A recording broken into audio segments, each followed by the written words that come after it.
سلام، كنتمنى تكونوا بخير وعلى خير. مرحبا بكم معايا من جديد في قناه الوصفات السريعه مع غزلان. وصفتنا ديال اليوم هي عباره عن شكلات بنكهه النعناع.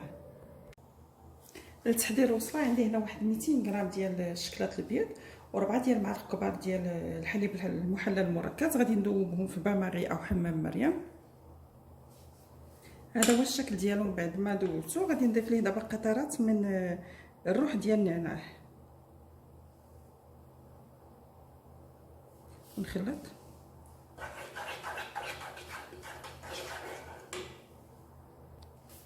وهذا هو الشكل ديالو. ضفت ليه واحد شويه، كتبقاو تضيفوه بشويه بشويه وانتم تتحركوا وتذوقوا حتى تلقاو الذوق اللي يعجبكم.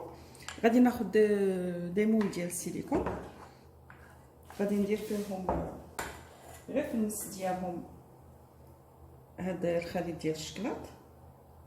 نحاول ما نعمرهمش بزاف حيت عاد غادي ندير الشكلاط عاود الاسود.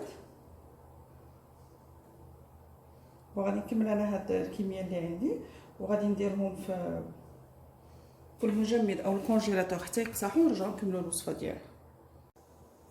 انا بعد ما قصح لي هذاك الشكلاط البيض اللي حضرت معكم، غادي ناخذ دابا واحد 200 غرام ديال الشكلاط الاسود و4 ديال المعالق كبار ديال الحليب المحلى المركز. غادي ندوبهم ونرجعوا نكملوا الوصفه.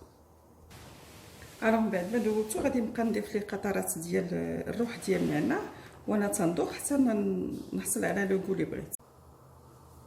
راه بعد ما حركتهم مزيان ووصلت لذاك لو غو اللي بغيت، درتهم فوق من هذاك الشكلاط البيض. غادي ندخلهم للمجمد او الكونجيلاتور حتى يقصحوا ونرجعوا نشوفوا الشكل النهائي ديالو.